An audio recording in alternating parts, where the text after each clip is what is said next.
Hello everyone. Many of you may have seen videos like this solving Rubik cubic by following these steps, and you can solve any Rubik cubic in less than 1 minute.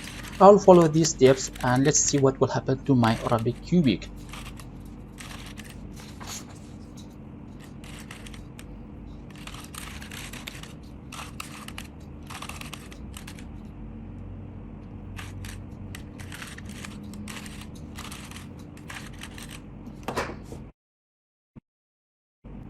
As you see, the problem is solved, but this is fake, and what they didn't tell you that they bring a solved cubic and they follow the steps in reverse, and later on they bring a camera and they record the steps and they show to you that they solved their cubic following these steps, but this is not real, this is fake.